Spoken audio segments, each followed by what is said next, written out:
Good morning, ladies and gentlemen. Welcome to today's Physics 30 lesson. Today is our second lesson of the unit on forces and fields.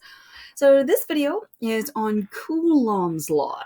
So some of the concepts that we're looking at here today are quite similar to Newton's laws of universal gravitation that we did last year. Or last semester, I guess, depending whenever you took Physics 20. If you were taking Physics 20 with me during the COVID 2020 March shutdown, depending when you're watching this video, Newton's universal laws of gravitation was after the shutdown, so we just did that initially on the YouTube videos. So if that's something that isn't still quite clear, I'd go back and rewatch that video. It's still on my YouTube channel, so just go onto YouTube and type Leah Bray, Physics 20, Newton's laws of universal gravitation or gravity or something, and it should pop up. Or just scan around on my physics channel. It's on the Physics 20 playlist. So today, we're looking at a very similar equation, except instead of gravity, we're going to be dealing with electrostatic forces instead of gravitational forces. So the previous video to this one was electrostatics, so some of the concepts behind static electricity. Now, this one, we're going to be looking at our forces involved when you have two objects with a charge and how these two charged objects are going to interact with each other. So we're dealing with, once again, electrostatics. So we are not dealing with moving particles. We're dealing with stationary charges. Moving particles comes later in the unit. Okay, so Coulomb's law, it describes the electrostatic forces between two charged objects in relationship to the distance between them.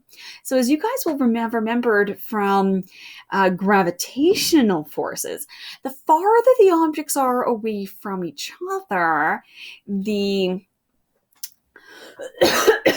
excuse me, the weaker the force is going to be. And it's the same case here.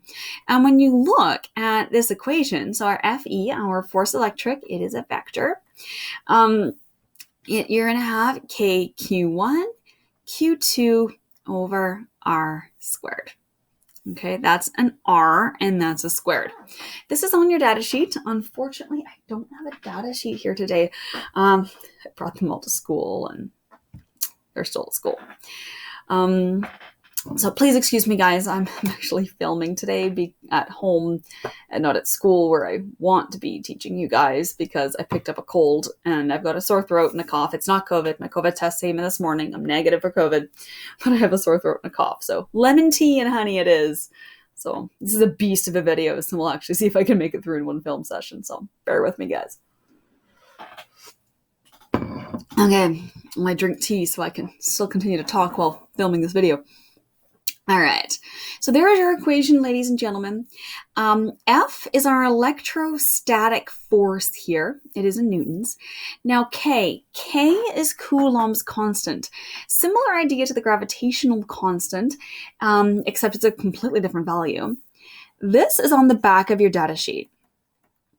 So once again, I don't have my data sheet here. It's at school. But look on the back of your data sheet. On the back page, we've got a whole flood of different values. K is on there. Being a constant, that means this value never changes. It always stays the same. I like to think of these concepts as one little piece of gravitational force. That's kind of what I like to think of it as. It's not the perfect description for it, but that's kind of how I like to think about it. So, and Q is our charge in coulombs, and R is the radius or the distance separating the two items. Now, the reason why we use the word radius is because if my fist is going to be the charged object, you're going to be having an electric field going all the way around in a sphere around this charged object. So you don't just want to say, oh, distance. Well, because it technically still is the radius because it would be like a sphere around that charged object. Is how the field would be working. Okay. So, ladies and gentlemen, with Coulomb's law, you are going to use absolute values. Now, the reason why we do this as opposed to using negatives and positives is if you just put your negatives and positives in, they're not going to tell you any data about attraction or repulsion because of our laws of electrostatic repulsion and attraction, which we looked at earlier. So remember how opposites attract. So you've got two positives are going to repel each other, two negatives are going to repel each other, and then a negative and a positive are going to attract. So that's hard to determine mathematically. So you use absolute values in your equation, you put all positives in there, and then you are going to determine whether something is going to be a negative or a positive based on your laws of electrostatic attraction and repulsion. Okay, so we're going to be seeing that more towards the end of this topic, and whether I do this in this particular topic, you can see it's like 8 pages of notes in 2 separate videos, which is what I'll probably do. It's maybe more the second video or the latter half of this if I do this in one video. I haven't decided yet. Depends how long I can keep talking here. Me not being able to talk with a sore throat, it's a crisis. I mean, I talk all the time. I'm one of those people who's known for talking too much, as you guys all know by now. All right. So, ladies and gentlemen, that is super important. Lots of stars here. That is going to be a huge, huge piece that is going to be involved with this topic for you. Okay, guys? All right. So, ladies and gentlemen, from our equation, we can do some graphing. Your favorite. We love graphing. And you are going to see an inverse square relationship between the force and our separation distance, or the radius. Now, this is exactly the same type of thing that we would have seen last year in Newton's laws of gravitation. It is that exact same relationship. Last year, we just worked on making the graph, on recognizing the pattern as an inverse squared relationship, whereas now we're going to straighten that graph. All right. Okay. So the first thing we're going to look at is we're just going to look at our FE, and we're going to make it up against the radius. So here is our force electric. It's not iron, guys. It's force electric. Iron, Fe, iron, elemental symbol. Yeah. I know. You guys have taken chem too, or will be taking chem. Chem is fun. I love teaching that too. If it is a science, it's fun to teach. All right. So let us look at our equation. So remember, when we're going to be graphing things, we need to first look at our equation. So Q1, Q2 over R squared. We're going to assume that we are just going to have the two charges, and the charge themselves is going to be the same. Those are going to be your controlled variables, and your manipulated variable, which would be the R, is going to be how far apart these charged objects are. So that means, and K is always constant, so that means all these are going to be the same, and we're going to be looking at these guys. So your force is going to be proportionate to the inverse of R squared. So when you see that pattern, you are going to know that that is going to be your graph pattern. Sounds good? Okay. So our next challenge is going to be, we're going to straighten this graph. Less than subtle hint on test. I can't remember if I put one exactly like this on this test, but they do show up on your unit tests with some equation throughout the course. I will give you a graph, and you need to tell me which one of them will have a straight line. And that's what shows up in your diplomas too, by the way, ladies and gentlemen. Okay, so for this one, we are going to have FE versus what? How are we going to make this squared? Or make this a linear line in which we can calculate the slope? What are we going to do, guys? What should we do? Well, let's first write out our equation.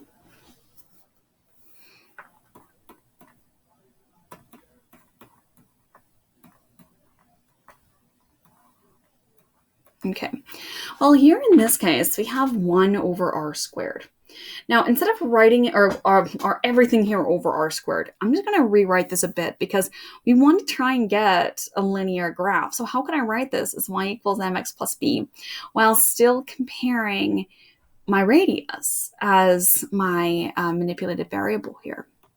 Well, I'm just going to rewrite this as k q1 q2 times 1 over r squared. This is the same mathematically as this. So therefore, will have a much easier time getting this to be a y equals mx plus b scenario, because I want a linear graph. So let's think about this. Well, I want to be comparing this here. I want my FE to be my y still. I want to have some component of my radius to be my x. Well, look at this. If I want to make a straight graph, I can do this, 1 over r squared. Okay? And then, look at this. Y, that's my x. What is this? That's my m. That's my slope. So the slope of this line is going to equal k q1 q2. And what is b? 0. Okay, so if I want a straight line, I'm going to need to make this guy match the equation here. Sounds good, guys? Okay. So that is our graphs. So as I've already verbally mentioned, this is very, very similar in format to Newton's laws of universal gravitation. As you will recall, that equation is this guy here. All right, this is also on your data sheet. F is the attractive forces between two masses, so the gravitational attractive forces. Big G is a gravitational constant, a really tiny number compared to Coulomb's. A Coulomb's constant is a big number. This one's tiny. M is the mass of each object, or in kilograms. And R is the separation distance between the two masses. And from the center of the mass, remember it's from the center of the mass, so if it's a planet, it'll be from the center of the planet. And we call that the radius as well for the same reason as we call it radius for our electric fields. Okay. So, ladies and gentlemen,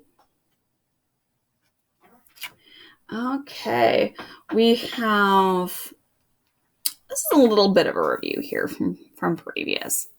So ladies and gentlemen, this is going to be a comparison between Coulomb's laws versus Newton's laws. Okay, so our Coulomb law equation versus Newton's law of universal gravitation. The equations are strikingly similar, but there are some very key differences here. Now, Coulomb's law is going to describe how key repulsive and attractive forces between two different charges are going to depend on the distance. So Coulomb's law takes in repulsive and attractive forces for electrically charged objects, whereas Newton's universal law of gravitation is for attractive forces only, because gravity is like Newton's laws of gravitation. Gravity is an attractive force. It's objects pulling on each other. It's only attractive, never repulsive. And instead of being two charges, it's two masses. So when we are going to be dealing with Coulomb's law, it's irrelevant on how big the object is or how massive it is. It's only about the charge on it. You can have a huge object with a tiny charge, or a tiny object with a huge charge. Okay. And once again, separation distance is also significant. Now this guy, Newton's universal law of gravitation also, so both of them are going to exhibit our inverse square relationship with distance. okay, between force and separation distance. So it can also be represented graphically in the exact same way that we did with Coulomb's laws. So when we have Fg and R like this, so if we're going to have Fg versus R, you are going to once again recognize that Fg is going to be inversely proportionate to the square of the radius when you look at that equation. Sounds good? Okay. So when you look at that equation, you're going to wind up with that same pattern. All right. So just like we also did earlier, if we want to straighten this graph, you can have your Fg versus our 1 over r squared. So we would still have Fg here, but we got to get this into a nice straight line here. I'm going to scroll down a bit, so I'm not going to be writing on my face. There we go. So I'm going to have this to be 1 over r squared. I'm going to write this into a y equals mx plus b equation. So Fg is g m1 m2 over r squared. But instead of writing it like this, I am going to change how it's written to multiplying by 1 over r squared here. So that would mean we've got y, the 1 over r squared is my x, and gm1, m2 is going to be the slope, and plus 0 is going to be b. All right? Because I'm able to get this into a y equals mx plus b equation and match that to my formula, I can get a nice straight line there. All right? Okay. And then where required, we can use the slope in order to calculate what we need. Sounds good? All right. We're not going to be doing that type of stuff today like we did previously, and our what do you call it? Conservation of linear momentum lesson. We did all that really cool graphing. So we'll do that again today. We'll do that later. Alrighty-o. So, ladies and gentlemen, does this look familiar? Hope so. Okay.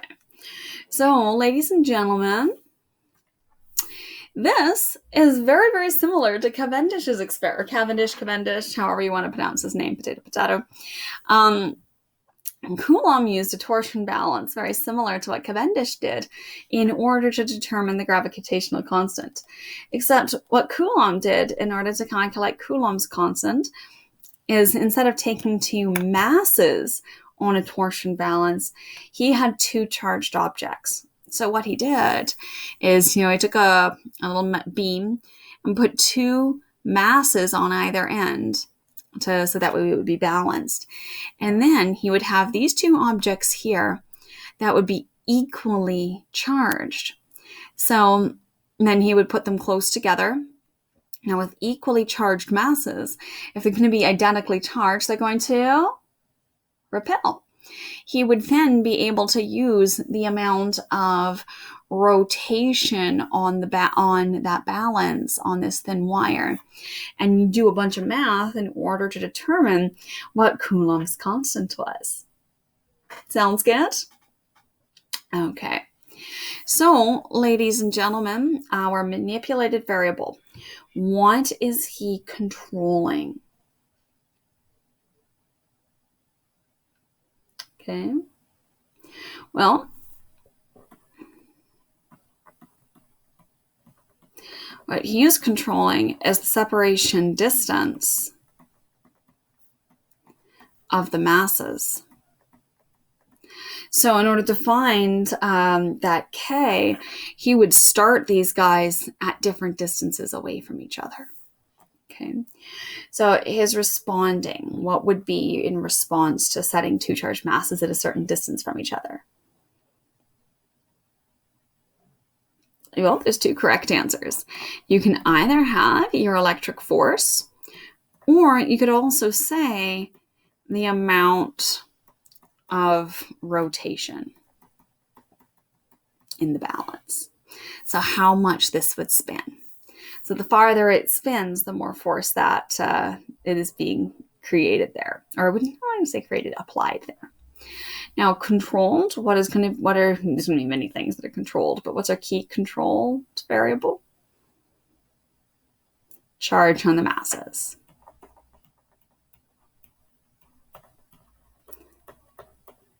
Sounds good? Okay.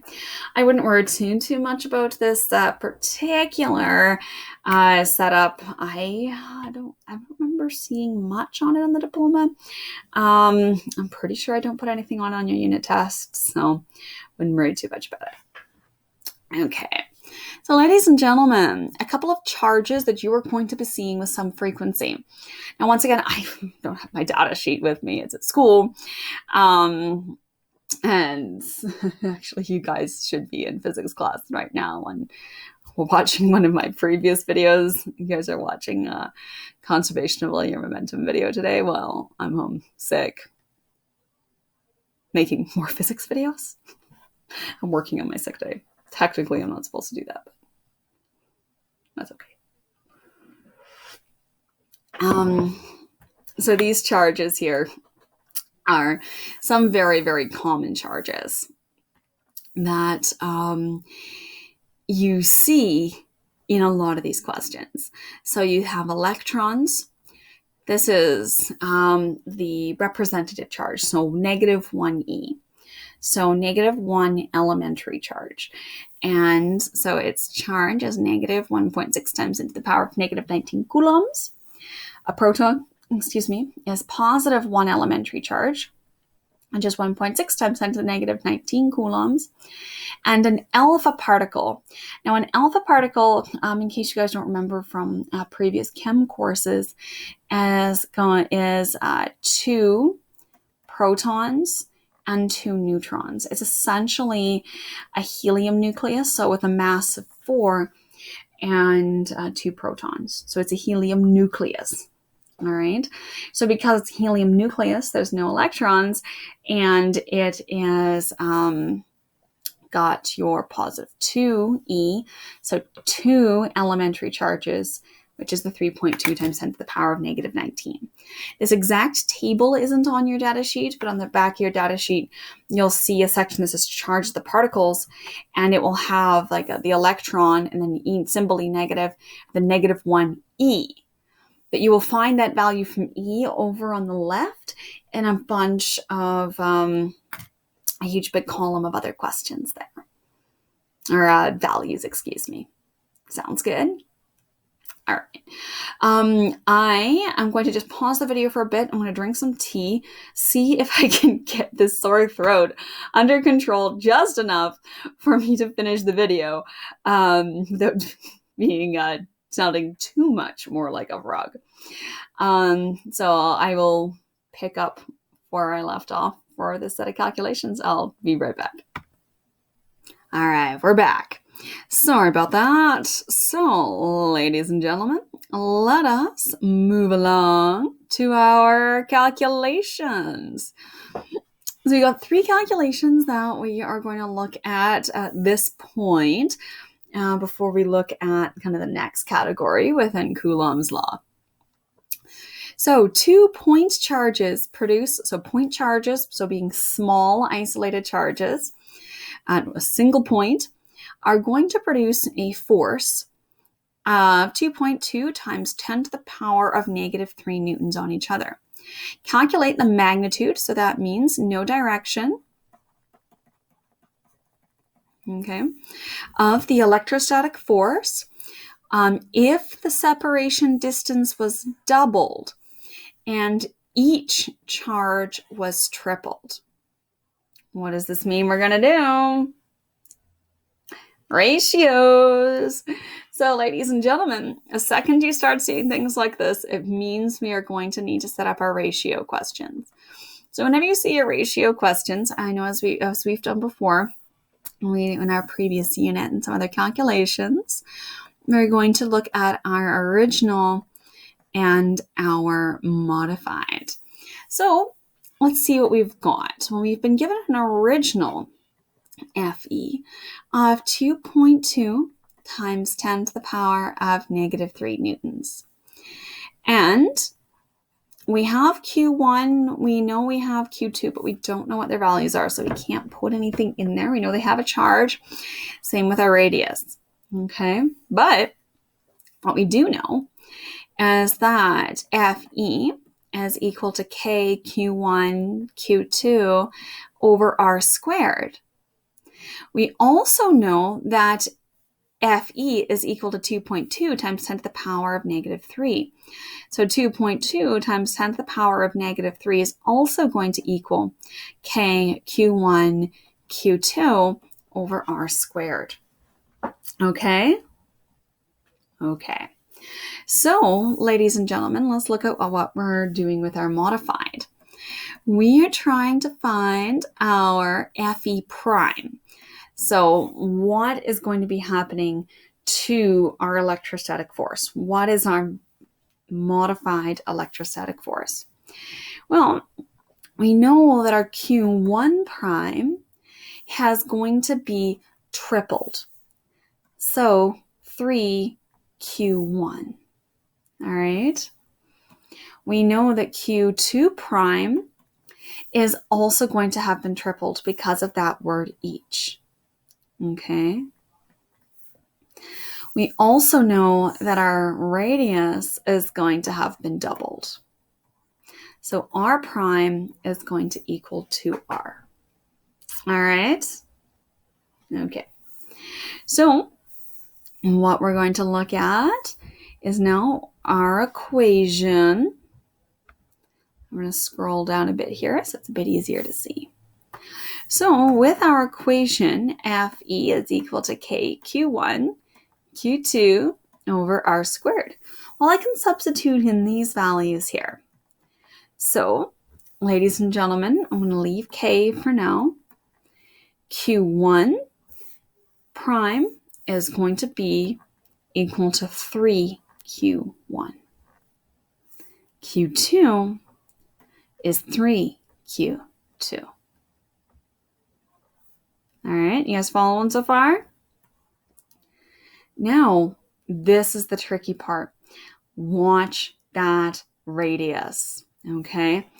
My favorite mistake, I call it my favorite mistake because it's something that I make with some frequency.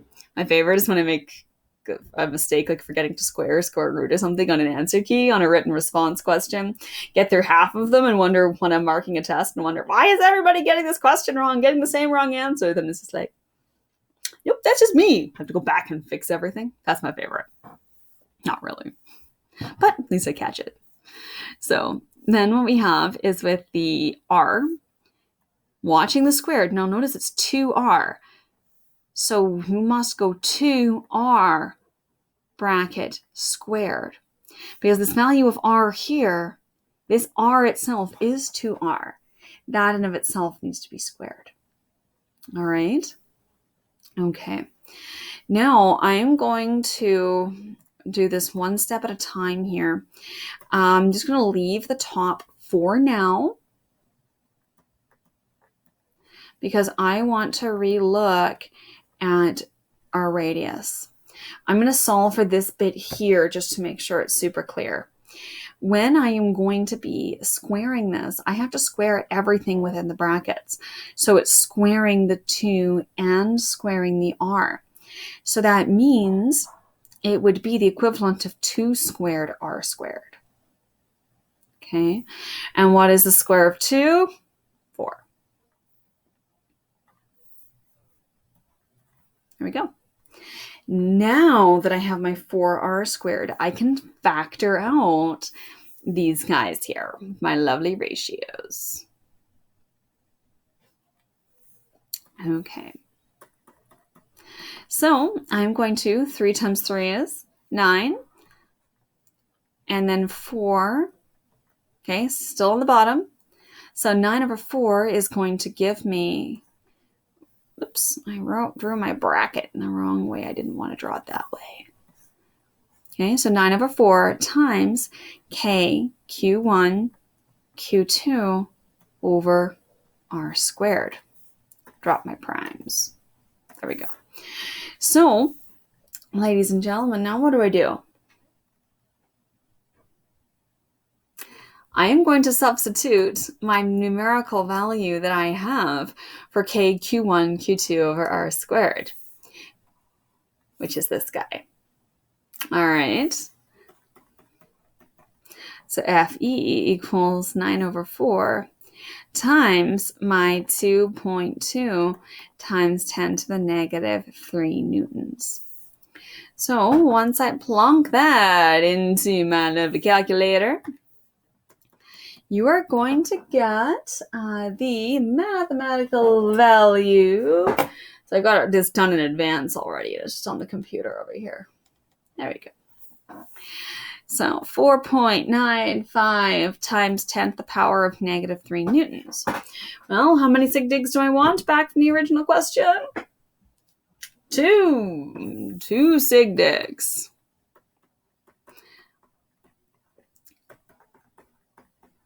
So 5.0 times 10 to the negative 3. And the units, is newtons. Now, on the question, I specifically said magnitude. I did not say direction. I said magnitude of, because I said just magnitude. I don't want a direction on my vector. All right? Okay. So that is that ratio question. Okay. Now, this is a fun one. This is kind of tricky. I like this one. There's a lot going on with this scenario, so you're going to have to read this question very carefully. All right? Okay. Okay. So 2 identical objects each have a mass of 2 kilograms. Okay, so M1, 2 kg, M2, 2 kg. These 2 masses are placed at 2.5 centimeters from each other. Okay. So 2.5 centimeters. Okay. Let's get that converted right away here.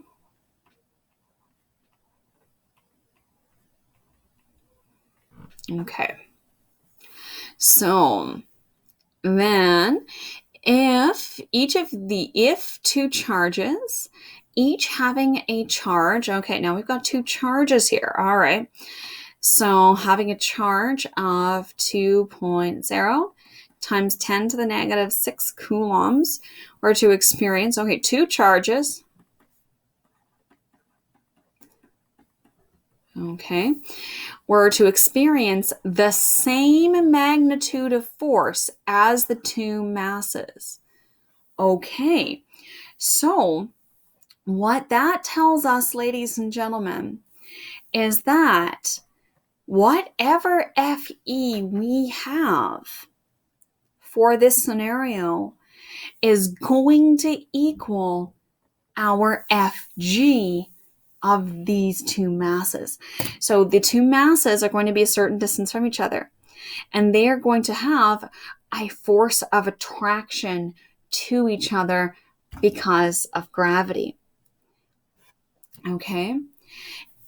If they were to experience the same magnitude, so once again, magnitude, okay, so I'm not worrying so much about direction, because I said magnitude, as the 2 masses, at what distance would the 2 charges need to be placed? Okay, so I'm trying to find R here. This is a lot to take in with this question. There's a lot of numbers. They're all over this. It feels to be kind of crazy. But notice how I organize them. I organize my pieces with the masses together. I organize my pieces with charges together. So what is happening here, ladies and gentlemen, is we are going to first need to calculate our Fg, because Fg and Fc are going to equal each other. Okay? So because of that, once we calculate the Fg, we can then calculate our Fe. All right. Once we have our FE, we can then calculate the radius. Okay. Okay. So my first step is going to be calculated the force of gravity that is going to be between those two objects. Now remember, these objects are going to have a pretty infinitesimal force of gravity here, guys, because remember, like, we're dealing with like 2 kilogram objects. Like, something could be like the size of my mug. Oh, my mug is 2 kilograms. But even so, like, it would not be unfeasible for an object of this size to be 2 kilograms. What if you had another one of this size? What's the gravitational force between 2 mugs? Negligible. You're not going to notice the gravitational field between 2 mugs, or the gravitational force between 2 mugs. It's just irrelevant, because gravity is such a weak force per kilogram. Like, it's crazy. You need a stupidly large mass in order to have actual gravitational force. Not quite so with charge, because when you look at Coulomb's constant, like, a Coulomb is massive. Like, it's a huge charge. It's a lot of charge. Because of that, your number is going to be a bit larger. So in this case, your charges are going to be a lot smaller. Okay, so FG, G, M1, M2 over R squared. So FG, so big G, you get that from your data sheet. All right, so 6.67 times 10 to the power of negative 11. Each mass is 2 kilograms. And we divide that by our 0.025 squared. Once you plunk that into your lovely calculators, you are going to get 4.2688 times 10 to the power of negative 7 newtons. So pretty tiny little force. Pretty tiny force.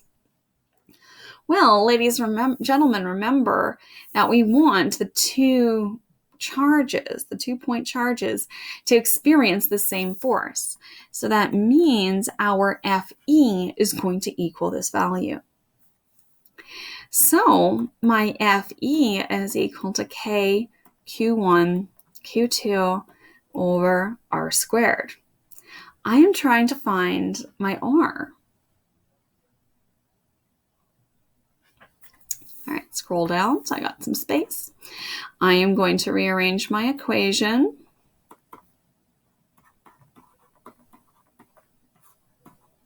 Okay, oopsie. Okay, square root both sides. All right, now I am going to put my numbers in. I might have space here. So K, you get that value from your data sheet. You do not need to memorize that value. Okay, so you're 8.99 times 10 to the power of 9. You're going to multiply that by 2 times 10 to the negative 6 times 2 times 10 to the negative 6 for your charges. You're going to, whoa, wonky dividing line. Holy Toledo. That's a mess. That's at least somewhat better. And then divided by FE, which is your value from the previous question. Use all digits, no rounding at this point.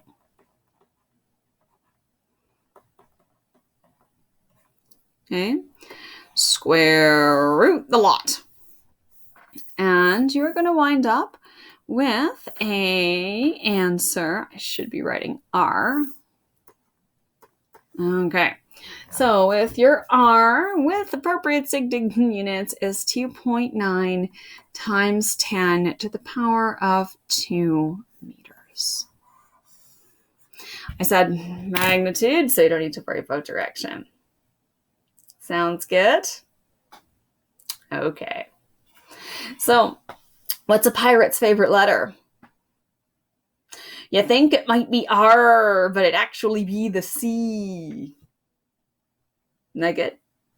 Yeah, it's good. Please laugh at my jokes. All right. Okay, so what we're going to do, ladies and gentlemen, is I've decided now I will break this particular lesson into 2 videos. This will be our last question before I stop filming. And then I will do a second video for the next topic after this one, because it's kind of a big lesson that I would break into 2 days anyway. So we'll do 2 videos. We'll try it that way. All right. So, ladies and gentlemen, we've got a setup here. Oh boy, this is going to be some fun. 2 identical pith balls. Now, pith balls is a fancy name for super light styrofoam balls that are often used in electrostatics. And we have some in our electrostatics kit, which we'll get to pull out. Well, I guess by the time you're watching this video, we would have already pulled them out and played with them. So, okay. So 2 identical pith balls hanging on insulated strings. So that way they're not going to be transporting our electric charges. We're charged by contact. Think back to our previous lesson. The 2 pith balls repel each other as shown below in the diagram. Okay. So, ladies and gentlemen, we're going to be bringing back some stuff from Physics 20 here. Okay. Now, these guys are stationary. They are repelling. They have a mass of 50 grams each. The angle measured from the ceiling is 77 degrees. Okay. Now, what is the magnitude of electric force exerted on one of the pith balls? So we've got a bit of a problem. We have the masses of the pith balls, but we don't have the charges. So we don't really have enough data here to use our F is equal to K Q1 Q2 over R squared. We don't really have enough data for that. Look at what we do have, and I want you to think, what could we do? What could we do? Trig? We're going to draw our vector diagrams, our force. We're going to draw some force vectors, and then we're going to see if we can build a triangle out of them. What forces are acting? Let's go with this pith ball, because he's the one already with the angle on it. Let's see, what forces is this guy experiencing?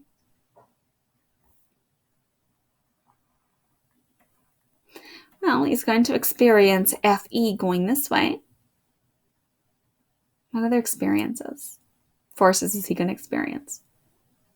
Fg. Okay. Now these guys are stationary, ladies and gentlemen, because the forces are stationary and he's not moving. Our vector arrows are going to cancel. That's what we want. We need one more. There's one more force on this. Tension. Tension on the string. The tension, I generally use capital T for tension. That's what I do anyway. You can call it FT if you want, I suppose, but I'll just call it T. All right. Okay. So, ladies and gentlemen, guess what? We have all of the makings for a triangle. And when we have a triangle, what can we do? Trig. Okay. So I'm going to scroll down a wee bit so we can have some space here. So I'm going to start rearranging these guys tip to tail. So there is my Fg. There is Fe. And then this guy is tension this way. Now, all of the arrows are going in a circle here. That is the messy triangle. I'm going to redraw that. The arrows are all kind of going in a loop, and we wind up back where we started. That is a good thing. This is what we want because the object is not moving. Okay, this gives us our right triangle. We want this object to be, or this triangle to be situated like this, because our object is stationary. If it did have a net force, then our vector arrows would be pointing in a general direction. Okay, this is our tension. This is our Fg. This is our Fe. Now, our angle, ladies and gentlemen, I'm going to switch to blue here. 77 degrees is here. The theta that we are going to want is going to be this guy here. So that means our green theta, as I'm going to call it, is going to be 13 degrees. So 90 minus 77 will give you that 13 degrees. All right? Okay. So you can see I'm making a lot of assumptions at this point with how well you guys remember trig. If trig is something that's going to be causing a grief, let me know. And besides, we'll have already done a ton of trig in our previous units. So. Okay. So, ladies and gentlemen, well, first things we're going to need to do is we need to calculate our Fg. So Fg is equal to mg. The mass is 50 grams. G is 9.81. So we are going to get our Fg 0.4905 newtons. Okay. Well, ladies and gentlemen, we're trying to find Fe. We've got theta here. I have Fg. I don't have the value of tension, so I can't use sine or cosine. I have to use tangent. So our tan of theta is our opposite over adjacent. And I am trying to find the value of the opposite side. So that means I am going to have my adjacent tan theta is going to give me the value of my opposite. Okay, so my adjacent is to theta is Fg, so 0.4905. Tangent of theta, which is 13. Put your calculator into degrees, please. If you don't do that, you're going to have a rad time, and that's what we not want in physics. Get it? Yeah. Okay, so that is going to give you the value of Fe. Once you plunk that into your calculator, you're going to get 0.1132 ... newtons. And with our appropriate significant digits of 2 from here, and with appropriate rounding, you're going to wind up with 0.11 newtons. And because the question says magnitude, I only want this value here. Cool beans? Cool beans. All right, so ladies and gentlemen, that's all for today. What I want you guys to do now is do a bunch of these practice problems, get comfortable with this topic. If you were in Physics 20 during the March 2020 shutdown, which is when we did the gravity stuff, go into my channel, my YouTube channel, and look for that video. Just search Leah Bray Physics 20 Universal Gravitation, and it'll show up. All right, so give those a try. And then we have a practice problem here in your notes as well that I would like you guys to give that a try for as well. And then this part here in the next video, we will continue on with Coulomb's Law. Ladies and gentlemen, I hope you guys have a good rest of your day and no fires, injuries, and explosions. And hopefully this cold will be done soon and I can come back to school. Normally I just power through colds and I will teach sick at school with a cold for like 2 weeks and not take a day off. I hate being away. But it's world of COVID, so we have a single COVID symptom and we're home until it's gone. All right. So by this point, you guys will be almost done. Well, almost 3:30. Almost done all my physics classes for the day. I hope you guys have a good rest of your day, and I will see you guys all later. Talk to you later. Bye.